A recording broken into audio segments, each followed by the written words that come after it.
Thank you, Mr. Speaker. Mr. Speaker, first let me give thanks to the Almighty, as it is through the sacrifice of His Son that we have received the Comforter who sustains us. Let me also place on record my gratitude to my permanent secretary, Dr. Alwyn Hales, the directors and the staff at the Ministry of Transport and Mining and its related agencies, departments and bodies for the tremendous support I have received. To my personal staff and security detail, both in Kingston and St. Mary, I must acknowledge their contributions. To Ms. Curtis, the acting clerk of the House and the parliamentary staff, thank you. I must acknowledge the work and worth of a good St. Mary woman, Mrs. Heather Cook. To my management team, executive, my 5 councillors, delegates, workers, and people of the great constituency of Western St. Mary, I say thank you. I am still humbled by your support, but mostly by the love of the people of Western St. Mary. Mr. Speaker, the people expressed their love in 2016 when 11,710 persons voted for me, and much more are prepared to do the same at the next election. Mr. Speaker, may I also thank you for your wisdom and management of this House. Sometimes you are tested, but you have remained focused and remind us of our duty to the Jamaican people. Mr. Speaker, I must acknowledge the life and contribution of the Most Honorable Edward Philip George Seaga, the 5th Prime Minister of Jamaica. He was a visionary, a leader, a builder of institutions unmatched throughout our history. He has surely left a significant imprint upon our beloved nation. And for that I salute him and offer sincere condolences to his family, and may his soul rest in peace. Mr. Speaker, mining is today the principal growth engine in our drive to prosperity. Mining contributes more than 50% of the growth in the economy and contributes 2.7% to our gross domestic product in 2018, up from 2.1% in 2017. We saw a 39% increase in alumina production.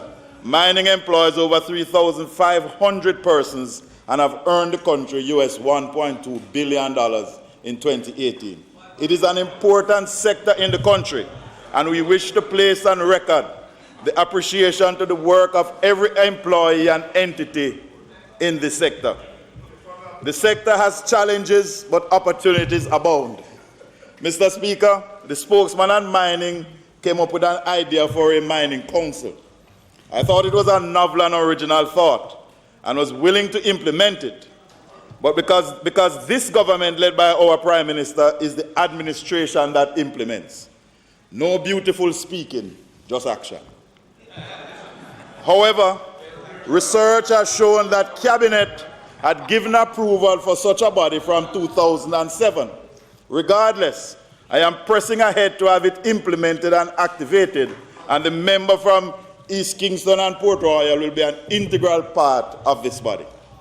Mr. Speaker, I have kept the member updated on mining matters, but with a council we will keep the industry informed. I want to thank the member and will keep him abreast of the plans. This is the sort of working relationship the country needs. If a worthwhile idea comes forward, we will apply it for the good of the nation. Our mission is to move Jamaica from poverty to prosperity. It is not a campaign slogan, but a roadmap and an implementation guide. We are about work, not words. We are about changing people's lives for the better, protecting the environment and growing the economy so all Jamaicans can be prosperous. Mr. Speaker, last year we announced the establishment of a mining school. It has been launched and is up and running. We believe that if mining is to be sustainable, training is a must. Mr. Speaker, the National Minerals Policy is now complete and is with the Cabinet Office, awaiting approval so it can be tabled in this House. Our activities must be guided within a broader framework so that we can extract minerals and protect the environment all at the same time. For the sector to be sustainable, research and testing is key. To that end, we are retooling the Mines and Geology Lab. Much of the equipment there is dated. We must laud the management and workers in that department for the sterling job they are doing and continue to perform at the highest level, even without all the resources they need. Mr. Speaker, we cannot do everything, and that is why we believe in partnerships. And through a partnership with Geophysics Jamaica Limited, a mining company owned by Robert Stewart, we are updating our geological maps so when new investors come to search for minerals, they do not have to reinvent the wheel. Furthermore, Mr. Speaker, Mr. Stewart recently handed to me a digitally generated map of Jamaica done by satellite showing where water is being held underground. This map will soon be forwarded to the National Water Commission. The satellite flyover, the use of technology, the analysis came as a result of Mr. Stewart's duty to his country. He simply wants to help us in this water crisis. The same methods used to seek minerals have been able to locate water. He accepted the challenge, and the maps are ready at no cost to the people of Jamaica. Mr. Speaker, I invited Robert Stewart to be my guest in the audience. Mr. Stewart, a grateful nation says thank you. The Quarry Advisory Committee has proposed to the National Water Commission a program of desilting the Hermitage Dam and selling the silted material. This would not cost the NWC and taxpayers anything. The NWC is currently assessing the proposal. We are currently granting more quarries license, and we are granting license up to 10 years. The cost of establishing a quarry is high, and many financial institutions need that level of tenure in order to be comforted when they extend these large loans. Plus, proper capitalization assists with proper mining practices and therefore, ultimately, the protection of the environment. Mr. Speaker, last year I spoke passionately about the almost 4,000 titles for families that have been relocated over the years. Much work has been done in the past year. 129 titles have been generated since 2019. But that's not enough to treat with this matter. We are completing the documentation so that the provisions of the Bauxite Act can be used to help these families unlock the true potential of their properties. The vesting order provision has been used under the Act, mainly to help the companies with land titles. This minister is now going to use those vesting orders to help the ordinary Jamaican families because the time has come. Mr. Speaker, on that note, we have seen and heard the cries of our people, and people who are suffering because of the dust nuisance generated from the mud lakes. We have encouraged our bauxite companies, and as a result of these talks, with the principals of GISCO in China recently, an accelerated program of removing some families residing close to the mud lakes will commence this year, and over time, all will be removed. Let me apologize to them for the discomfort, but hope is on the way. GISCO is our largest investor in modern times, and they are still investing. They are displaying good corporate citizenship, and I thank them. We are examining the reclaimed lands in our possession with a view of making them available to developers to provide housing solutions to our fellow citizens. We believe we have a responsibility not only to relocate families, but to all Jamaicans. Hence, we are hoping to provide suitable lands to be used for housing.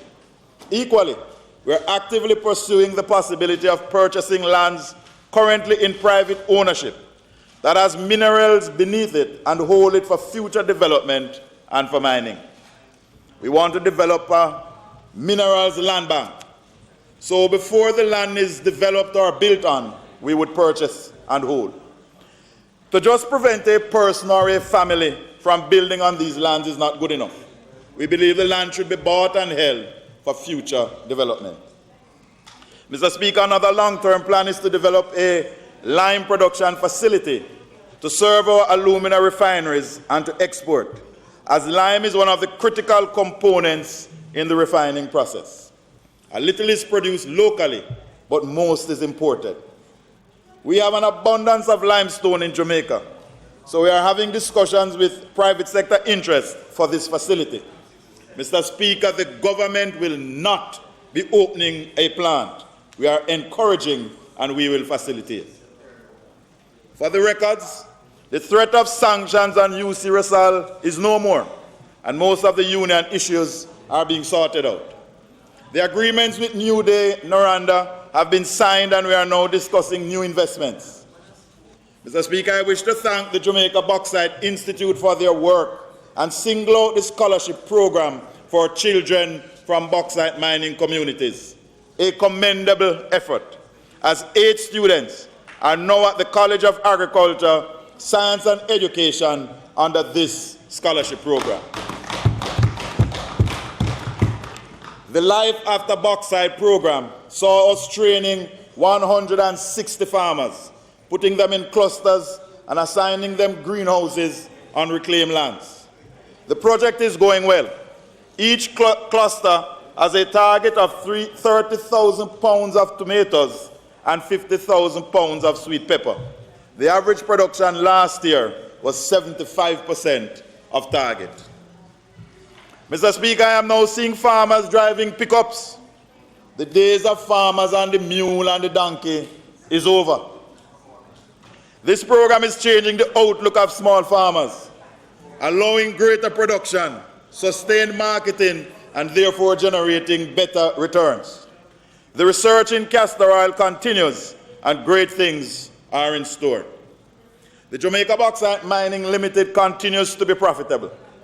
We are now looking to complete the development works at the old Reynolds Pier and to make it into a proper multi-use port. We are far advanced in developing Litford into an industrial and technology park, including a BPO facility and reopening the airstrip there in order to attract more businesses.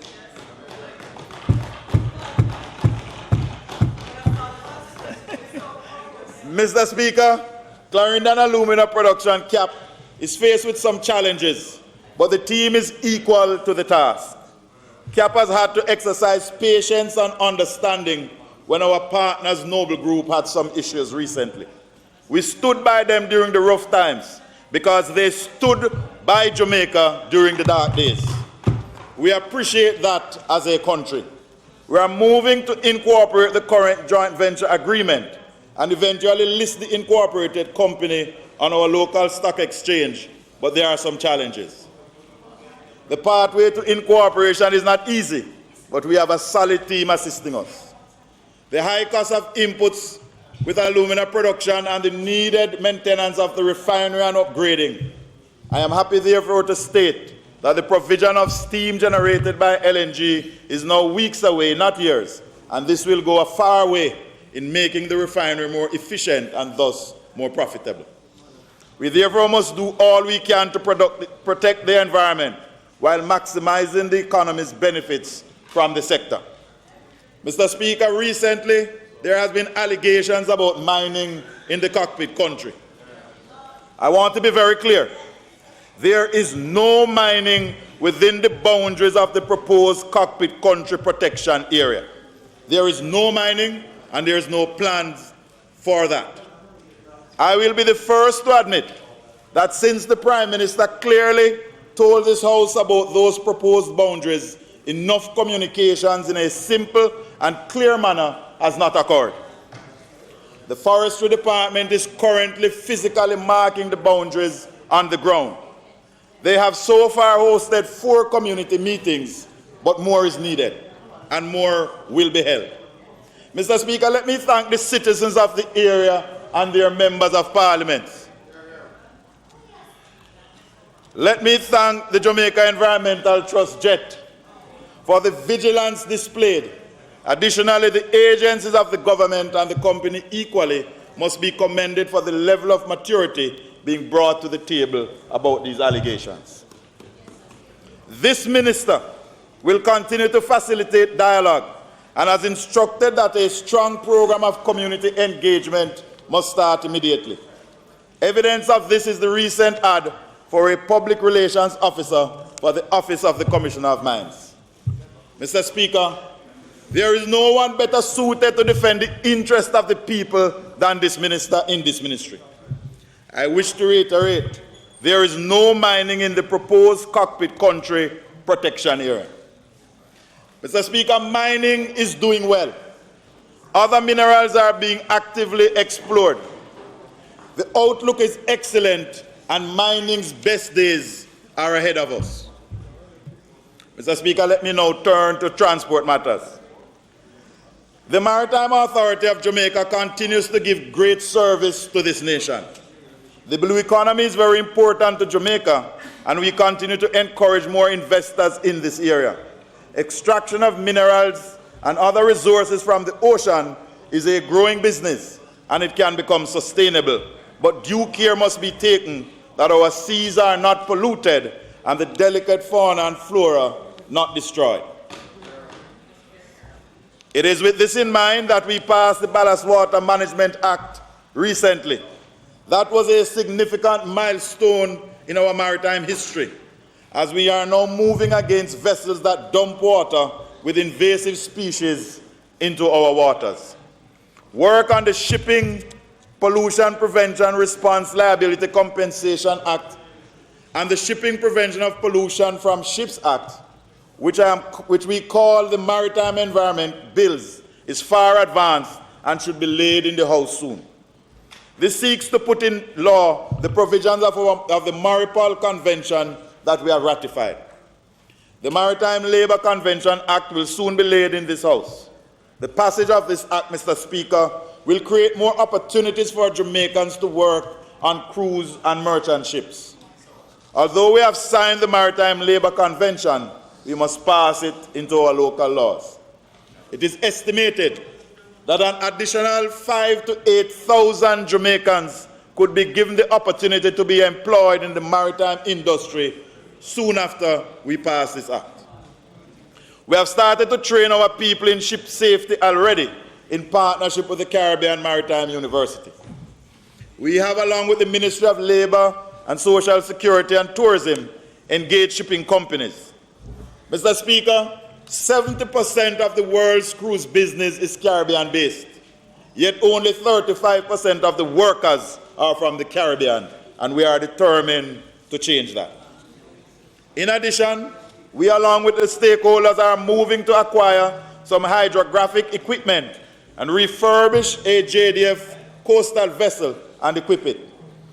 This will allow us to constantly map our harbors and channels and produce up-to-date maps and charts. The Jamaica Ultimate Tire is a small company that continues to perform beyond expectations. We have had some challenges when we lost 2 of our major customers, but eventually we regained them. That caused us to have slowed down our push to engage distributors and agents, but we are determined to do so this year so that we can diversify our income streams and protect our revenue. I want to assure the member from Northwest Manchester that the Ultimate Tire Company is up and running.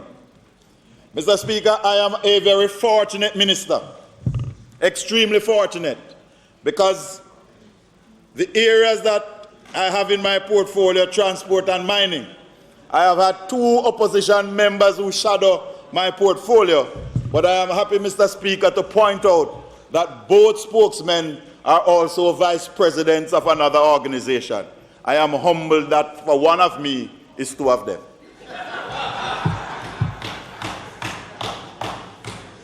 The Port Security Corps. This entity is a designated security company for aviation and marine ports. I am pleased to inform that today they are the only certified provider in the Caribbean. My heartiest congratulations to the board, management, and staff. The Civil Aviation Authority. This agency continues to perform at world-class standards, using cutting-edge technology to ensure the safety of our skies. Mr. Speaker, approximately 2,000 flights pass over Jamaica on a weekly basis, and we are responsible for the safety in our skies. Therefore, we opened the upgraded air traffic control tower in Montague Bay and have now completed the air traffic control contingency facility, so never again will we not be able to provide full service in the event of a lightning strike. We can control our skies from Normal Manly, from Sangster, from the head office, and in addition, from the contingency facility.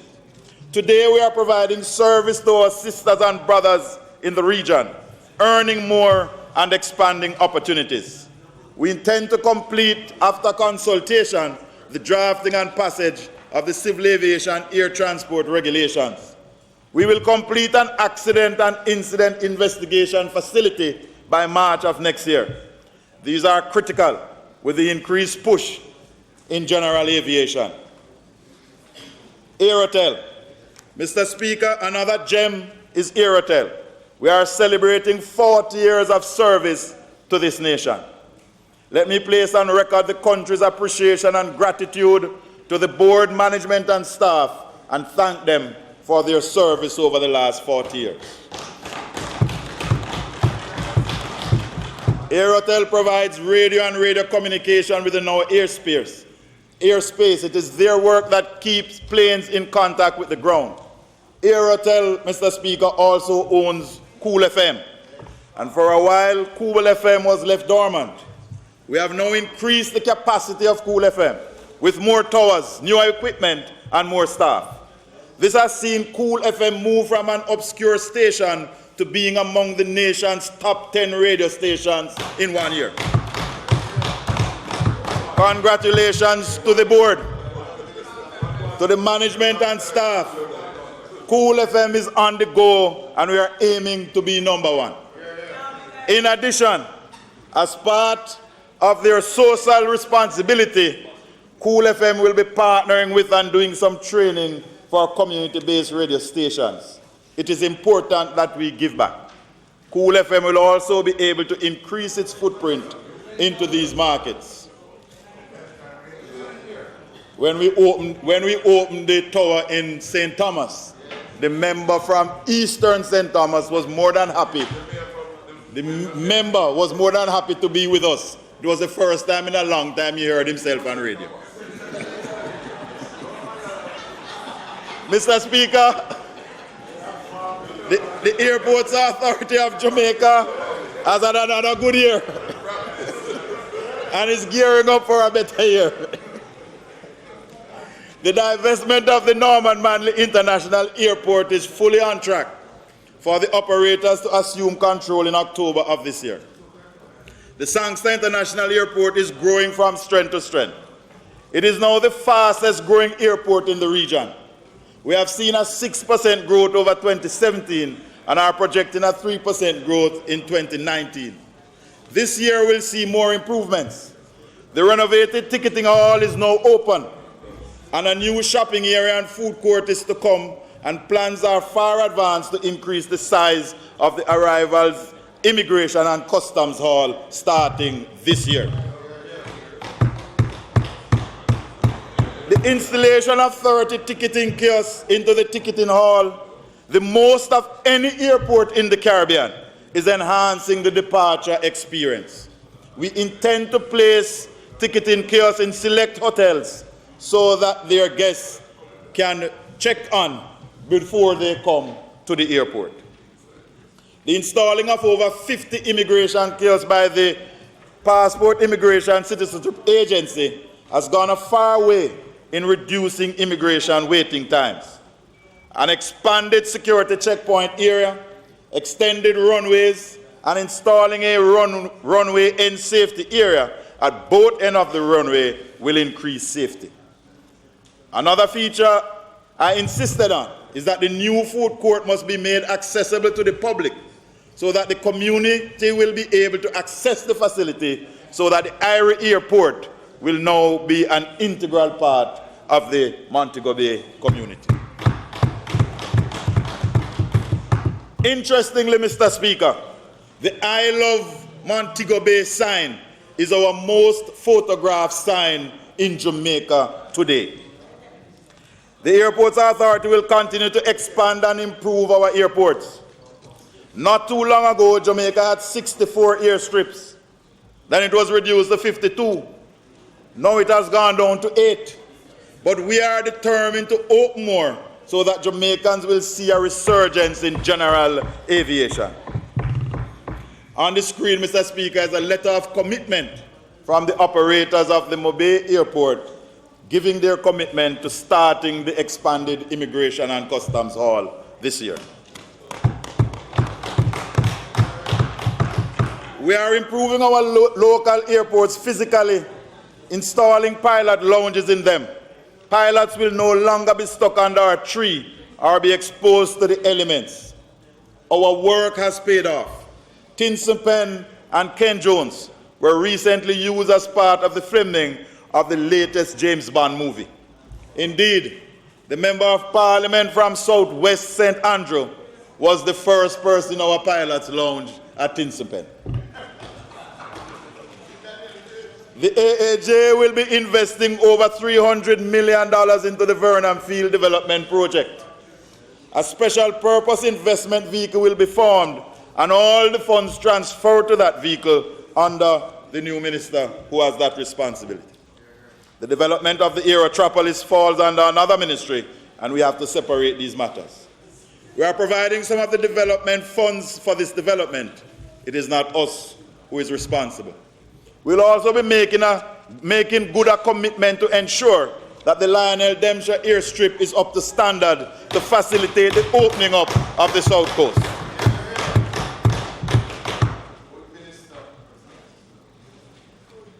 Member, let me be very clear. This is a one-off investment, as we do not intend to operate the facility. The model of a community-based entity along with the private sector's involvement is working well. It fits within the culture of the area, and we will therefore ensure that the taxpayers get value for their money. We are far advanced in taking over the Allen Estate airstrip. This will help the Ministry of Agriculture with their agri-park investment, open a quick pathway to market, and provide an additional gateway to the world-renowned Appleton Estate tours. Mr. Speaker, as we open up this airstrip, more opportunities will be opening in Jamaica. If all goes well, we intend to go to the Minister of Finance, and knowing him, he will find a way to assist more of our young people to get aviation training. The more we open up general aviation, is the more opportunities open up. To this end, a joint effort between the Jamaica Civil Aviation Authority, the Airports Authority, will see 2 scholarships for aviation training be offered to children in communities in the immediate environs of every airfield in Jamaica. In addition,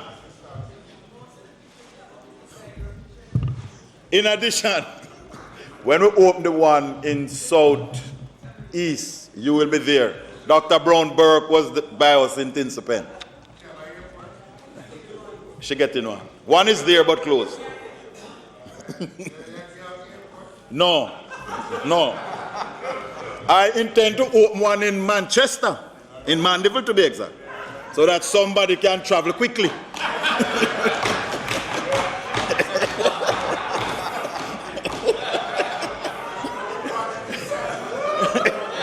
Definitely.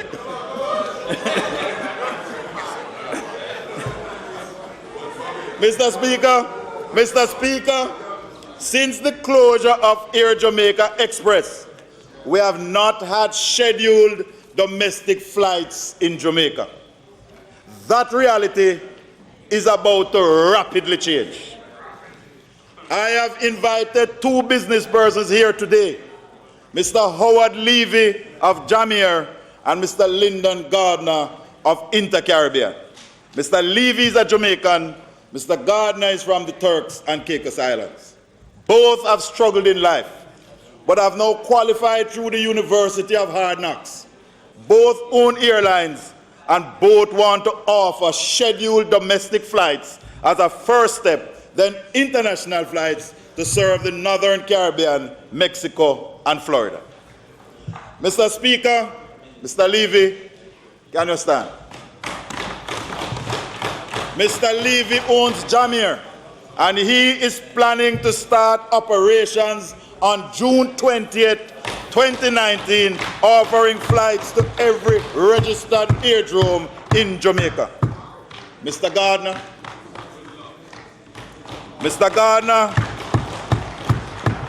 has just indicated to me that domestic flights in Jamaica are now on his webpage. And as of 2 minutes ago, he flicked the switch. So it was added to his portal, because he's now selling domestic flights, and you can start as of the 9th of July here within our aerodromes within Jamaica, scheduled flights. Gentlemen, I want to thank you.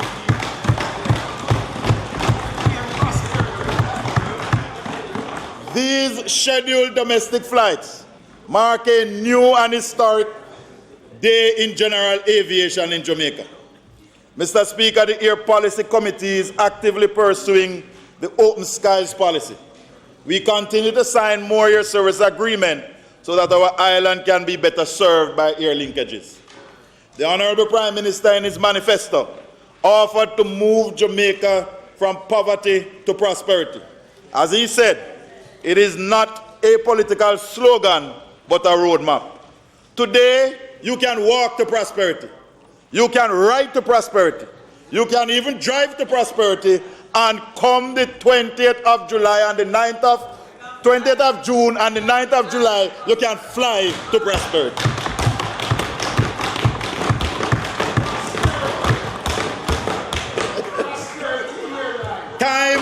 Time will be saved. Opportunities open. Tourists will be able to spend more time on our beaches and in our hotels, and businesses will flourish. I am encouraging Jamaicans to use these flights.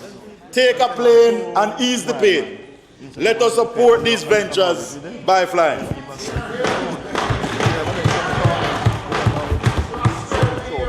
The Jamaica Railway Corporation, Mr. Speaker, is awakening from its slumber as well. We have had railway services in Jamaica since 1854, long before New York. We use railway primarily to pull bauxite now, but the time is here for a new day and a new deal. We are in the last phases of completing an arrangement with a private consortium who will take over 34 kilometers of our right-of-way and rails to improve, relay the tracks, buy their own engine and coaches, maintain the equipment and tracks, pay us a royalty per passenger for use of the JRC's right-of-way. This service will start in Montpellier to Catadupa as a tourist attraction and eventually go on to Appleton, but we are going to do it in phases. In addition, the stops along the route will have Jamaican businesses, so hairdressers, vendors, craft people, all from the immediate communities, no big chain stores. We want to put life back into these communities so that the shopkeeper, the dressmaker, the fruit vendor, the farmer, and the artist will be allowed to benefit. We are in the process of also identifying and training these persons. Mike laid the foundation. He handed me the baton. He ran his race, and I am running my leg.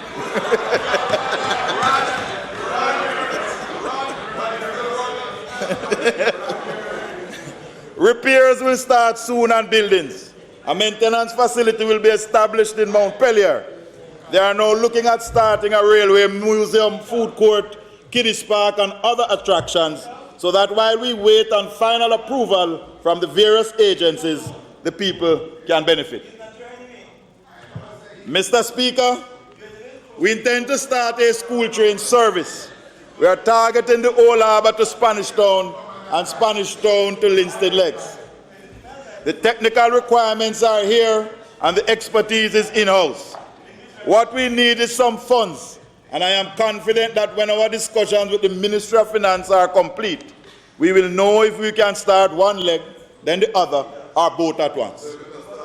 The JUTC will provide buses on a special route to sync with the trains.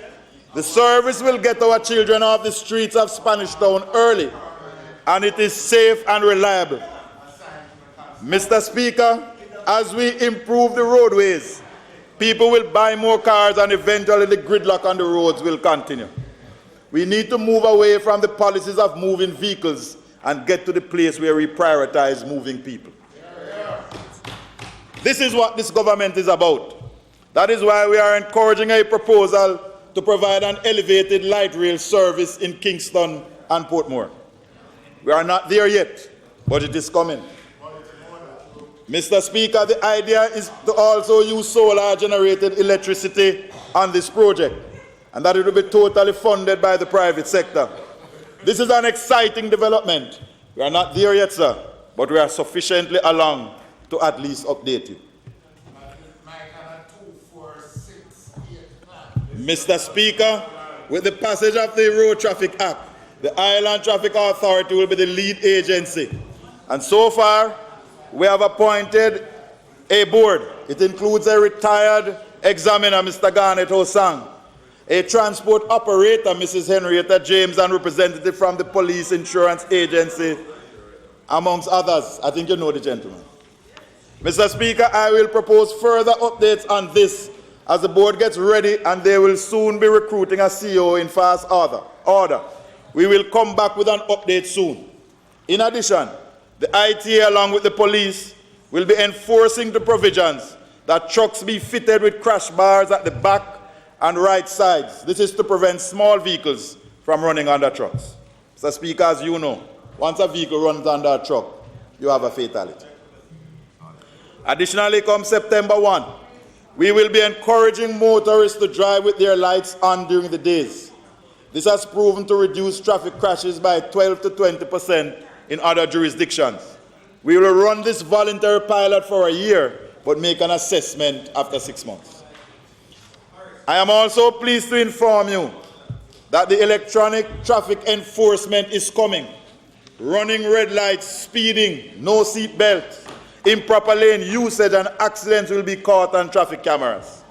In addition, license plate reading tied to our database will see tickets issued electronically, and if not paid, cars will not be able to renew their registration. We will soon begin a discussion with PICA so that you will also be able to be stopped at the airport if you don't pay your ticket. We are leveraging technology to assist in road safety. All of this should have been done already, but these new things take time and the process of approval is long. Mr. Speaker, the Jamaica Urban Transit Company, the JUTC, is the government company to provide mass transport. We are faced with some challenges in discharging our mandate, but we are addressing these. Mr. Speaker, we are to roll out 430 buses per day, but our rollout currently is an average of 360 buses daily. The fleet we inherited is old and was not properly maintained, but we have introduced a rigorous maintenance and security program. There has been some pushback and present fires. We can definitely say that some were not accidental. Investigations are ongoing, but we have found that there is a network within and outside the company trying to sabotage the entity and the jobs of hundreds of hard-working Jamaicans. We condemn this little crew who are resistant to change and do not realize that they are placing the jobs of their colleagues at risk. If you shut down the company, what happened to the other workers? Mr. Speaker, a lot of it started when we employed a senior person to improve security. When we started to convert buses to the El Hydra system, this removed the responsibility of the JUTC from keeping oil and other lubricants and save an average of 5 oil changes per year. We have tightened up on the fearbox, and we have done a pilot on a monitoring, tracking, and maintenance system. The system comes with CCTV cameras, some internal and some external. we intend to give to the Jamaica Eye program the camera feeds.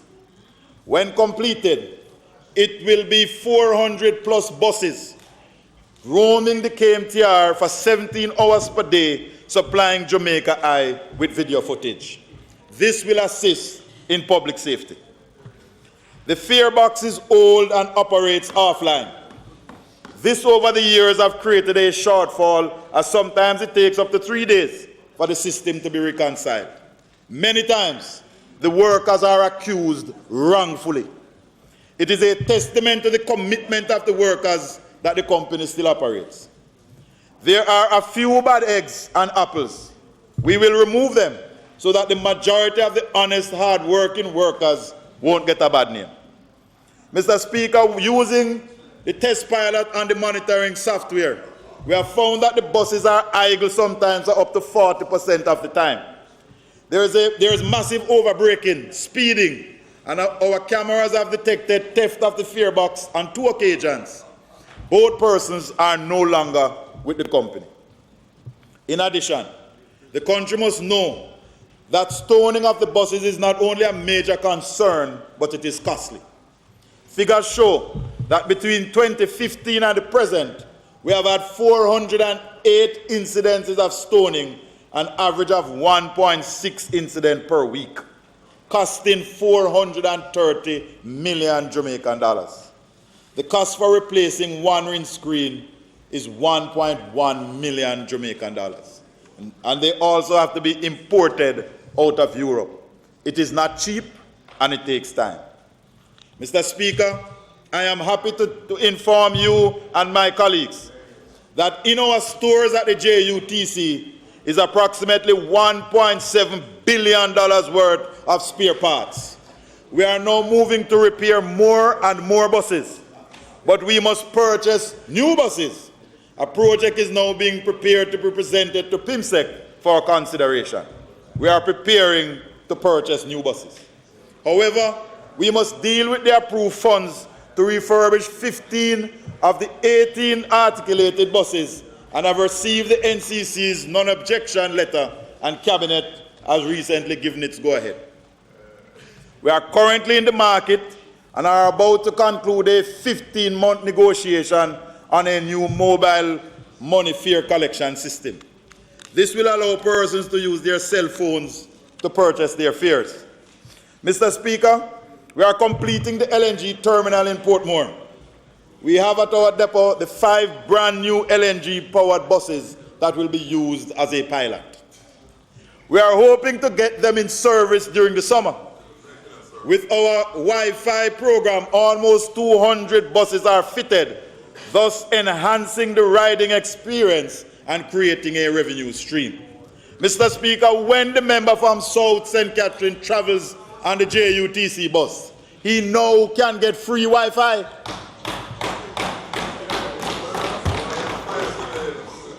We never saw you this morning. In addition to this, we are in preliminary discussion with a transport operator who wants to be a sub-franchise holder for 4 of the routes in Portmore. If these talks are successful, 25 buses will be introduced into the system. We are excited about this. We are also offering 225 new sub-franchise routes to the JUTC. We have employed and trained 60 new drivers, and we will be training 50 more. We will soon employ more inspectors and security personnel, mechanics and service personnel. We are training more mechanics. A new day is coming for the JUTC. We are not shirking from the challenges, but we are facing them and addressing them.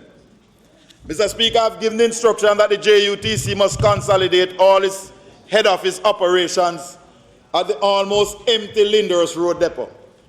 Head office type operations are all over, and an internal estimate of $140 million have been generated to consolidate the operations. I have given instruction that an estimate must be had from the National Works Agency. We are currently procuring metal railings to fence off our drivers so they can be protected. The attacks on our drivers must stop.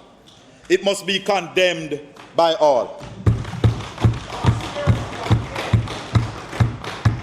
Mr. Speaker, I also take pleasure in informing you that all the pension arrears at the JUTC totaling $140 million has now been paid in full.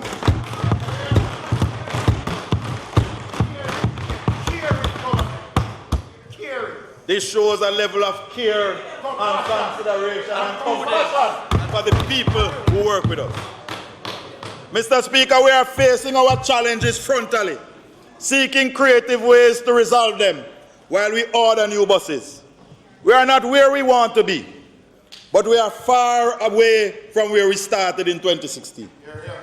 We are not yet out of the woods, but we are making steady progress with this entity, and we will not stop until we deliver a proper bus service to the people.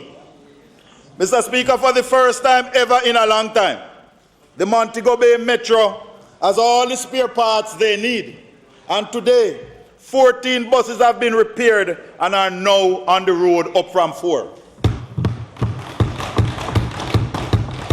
And more buses will come on stream as they are repaired. The Transport Authority. This is the entity that regulates the public passenger industry. Despite the challenges, we are seeing improvements in the sector. Mr. Speaker, in the gallery are leaders and representatives of the transport industry. They are here as my guests. They have been doing a great job in representing their members' interests, and I applaud them. Mr. Samula. The member's time for speaking has expired. Mr. Speaker, the member is doing so fantastically well that I think it is only fair to enable him to complete his presentation. So I ask that his time be extended to complete the presentation that he is making.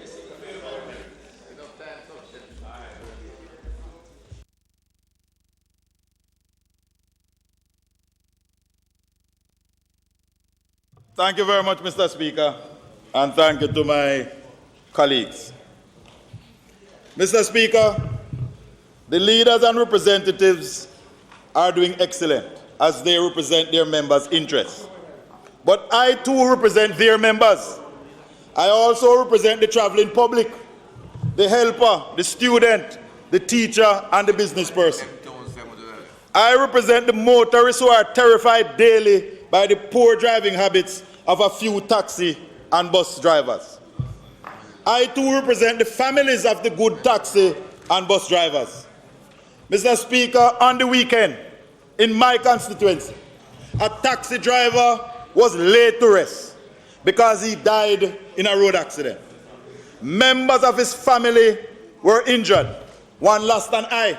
A baby was hurt. I represent them too. We have all seen the few bad drivers that make new lanes on our roads, overtake, cut you off, and sometimes abuse you. We know the terror of that old lady who asks them to ease up, the abuse of our children, the lapping up, and much more. Mr. Speaker, all is not lost, and there is a program towards cleaning up the system. We have come a far way, but more needs to be done. We together, all the stakeholders must work together to bring back discipline and order, and I will lead that effort as minister. Mr. Speaker, this minister has had 14 meetings with the various stakeholders in the system in the last 12 months. This has never happened before. We are listening to our partners. This is the only minister in our history to place a member of the public passenger sector on the board of the Transport Authority and the Island Traffic Authority. This minister is encouraging the industry to join with the government and remove the bad drivers and operators in the system. We thankfully have started. It will take some time, but we have started. The new Road Traffic Act is of great benefit. We have made getting a badge easier while improving the security checks. We are now verifying the addresses and information on our records. We are negotiating an MOU with the insurance industry to share information so that we can close the loopholes to those who should not be in the industry. Mr. Speaker, along with stakeholders, we have started Operation One Road, with weekly operations along specific roadways in each region. We have the police, the motor vehicle examiner, the justice of the peace on board. And we are on the go. We do not stay in one spot. So far, we have stopped 44,000 vehicles island-wide, warning 10,800, seizing 488, and issuing 6,100 tickets. Mr. Speaker, the exercise will continue because this exercise is not only about vehicles in the public passenger industry, but about all vehicles who break the rules on the road. As we seek behavior change, we know it doesn't happen overnight. We now have in training 50 new inspectors, and they will allow us to do more. We're also working on weekends and at nights.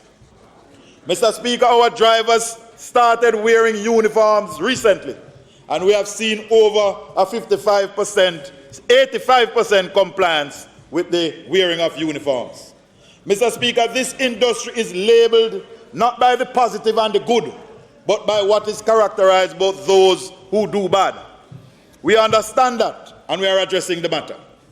Drivers with 10 or more tickets will now see their licenses and badges being suspended or cancelled. We're also working with the whole program on heart to train new drivers in defensive driving island-wide. We have identified certified driving schools in each parish, and through the whole program, mature, responsible youngsters will be selected, and the Transport Authority will pay for the training course. The JUTC also will be making their Lakespen driving facility available to this program. Proper driver training will create a pool of good drivers from which the private operators can select drivers. Also, in partnership with a software developer, we will soon launch an app that will use a game format and self-evaluation to teach the road code and defensive driving. The topics covered are those that will be tested on. Over the next 2 to 3 years, every PPV driver will be tested when they come to renew their badges. People can study in the privacy of their homes. Eventually, this app or similar ones will be available for those who will be applying for a normal driver's license. Mr. Speaker, we wish again to state that we have the funds to work on the Montague Bay taxi and bus park, but we are awaiting the amended drawings from the Municipal Corporation of St. James for us to start. Mr. Speaker, the authority as a corporate citizen is playing its part in the furtherance of this. They have donated some funds to the National Education Trust to assist rural schools with transportation. The schools that have been selected are Yallas High in St. Thomas and the Malden High in St. James, in South St. James, I believe. At the time of the donation, there was an accident in St. Thomas involving students and equally one in St. James. Mr. Speaker, we are limited, we have good intentions, but limited by funds. Last year we announced the liberalization of the public passenger industry, and it has worked well. We have seen some 7,000 illegal operators applying, and they have gotten their licenses, and they are no longer robots or illegals. We announced a 16-point liberalization program last year, and as promised, we are making some modifications. We have seen a pushback on some features and acceptance on some. And after extensive consultations, we wish to make the following adjustments to the 16-point program. No new taxi license will be issued for Kingston and St. Andrew. And let me give a quick word, because we are hearing words that people are planning to apply outside of Kingston and then come into Kingston to run. If they do, the license will be cancelled and they will be banned, the driver and the vehicle, from operating in the system for a year. For known bus routes, only buses will be allowed, so that to get a license, you have to have a bus to operate on a bus route. There will be no crushing of seized vehicles. We have taken that out. Mr. Speaker, the takeover service within the industry, and I know there's a gentleman now sitting up. The takeover service within the industry will now be allowed, but the Transport Authority must approve the new purchaser. This service allows people who are in the industry and wish to cash out and leave to sell their buses and business, and the Transport Authority will now transfer the license provided that the purchaser qualifies in his or her right.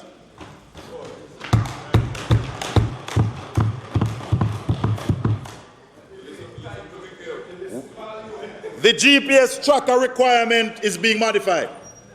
I know that the member from Northwest Manchester is perking up. All vehicles in the sector must be fitted with a GPS tracker by the 1st of April 2020. But new applicants must be fitted with one from now.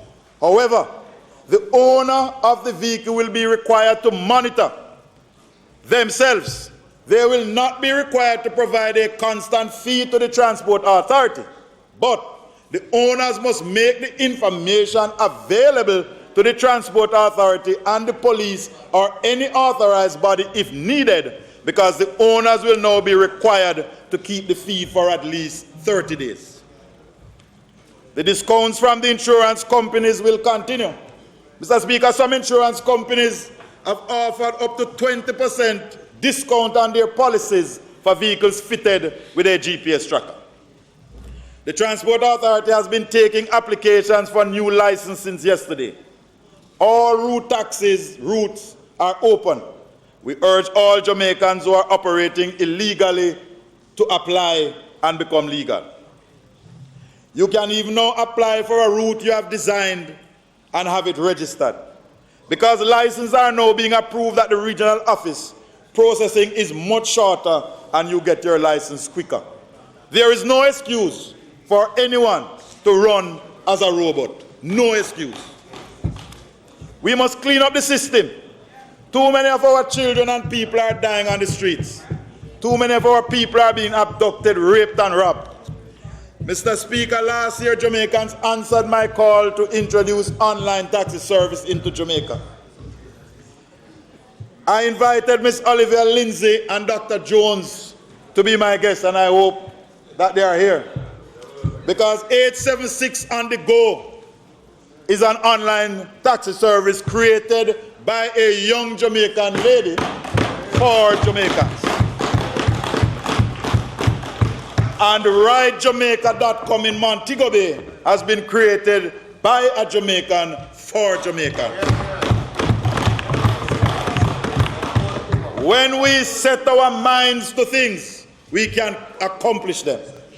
People condemned me last year when I spoke about online service and Uber-type service. And today, 2 online companies are operating and making a profit. Investors in this industry must realize that the taxi business and the bus business is no longer a hustle. It's a legitimate business. That is why we are talking to a provider to provide a cashless collection system for taxis and bus. A system where companies can advertise. The industry is changing. The stakeholders must also change.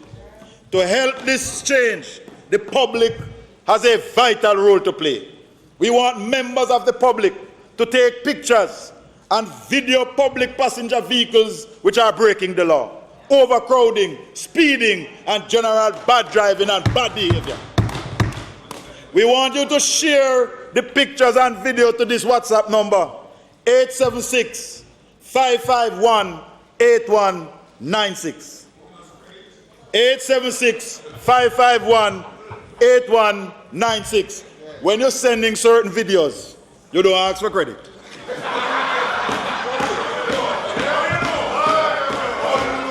Ask the young man from Central Manchester. All of us must play our part in cleaning up the system. Mr. Speaker, we want a mighty people's army to help to clean up the system. They are doing this to save lives. So get your phones and start videotaping. Let's do it together.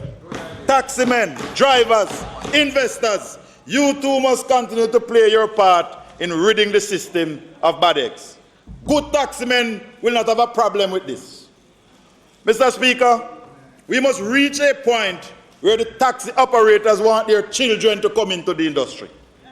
We must reach a point where their mothers and fathers who are in the business must encourage their children to come in their business. My dream is to see the operators and operations in this industry fully integrated. I wish to see taxi owners and associations importing vehicles for themselves, to establish driving schools, repair and maintenance facilities, to do research and to design even new motor vehicles. Mr. Speaker, I am committed to pushing and working with the industry for it to be better. This industry has contributed to the economy, and the industry has the trust of many mothers as they hand over their children to taxi and busmen every day. Let us correct the negative and highlight the positive. In this regard, I have nominated 2 long-time industry players for national awards. I hope they will be considered, and I will continue to do so in the years ahead. In addition, this minister will be launching and hosting an annual public passenger industry award to reward those who give extraordinary service. We must encourage the good men and women in this industry. Mr. Speaker, I thought I would have laid the amendments to the Transport Authority Act by now, but the legislative wheel doesn't turn as fast as I would wish. But it is coming. The amendments will discourage the wrecking of PPV vehicles and introduce a ticketing system. The consultations for the revised national transport policy is ongoing, and the new policy will be drafted soon. Mr. Speaker, road safety affects all of us. So far, up to today, 181 persons have died on our roads. 181. It is unacceptable. Road deaths and collisions cost this country an approximate $2.5 billion in direct hospital costs. Lost man hours for the victims, and this does not take into the lost man hours for their families who have to go and visit them in hospitals and visit the pharmacies. 180 families are mourning, never to see a loved one again. Plus, there are over 300 persons that have been damaged or disabled as a result of an accident. Everybody knows, Mr. Speaker, that they must slow down. They know they must wear their seat belts. They know that when they ride, they must use a helmet, but most persons don't. How many of us today came here and wore a seat belt? My fellow Jamaicans, I am happy. Yes, sir. When you are speeding, have you ever given thought, Mr. Member from Northwest, if you meet in an accident, what would happen? What would happen to your family? Who would replace you in the house with your new wife? So slow down. Slow down. Mr. Speaker. Mr. Speaker. Mr. Speaker, can I ask the member from East Central St. Catherine, which stepmother, Central, North Central, which stepmother will be growing up your children if anything should happen to you? Think about that. Mr. Speaker, we must urge our people to slow down, to wear seat belts, and to wear their helmets.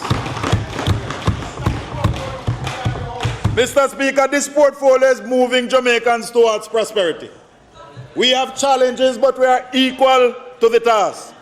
We continue to work because there's much to be done. We have listened, we have consulted, we have adjusted our policy because we know we don't have all the answers, so we seek partnerships. To this end, I have invited the member from Northwest and opposition spokesman to sit with me almost a year now, and I am happy and thankful that he has accepted the invitation, and we are to sit down on Thursday to have dialogue. I thank you, sir, for your graciousness. Mr. Speaker, We are not here to quarrel. We are here to seek consensus. We are well on the way to prosperity, and there are challenges, but we are well on the way. There is no turning back. We are implementing. We are building. We are not into beautiful speaking or action, we say. We are the action team, the implementing team.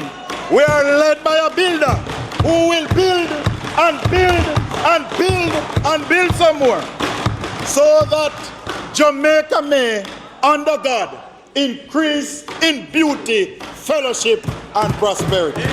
Mr. Speaker, if it pleases you.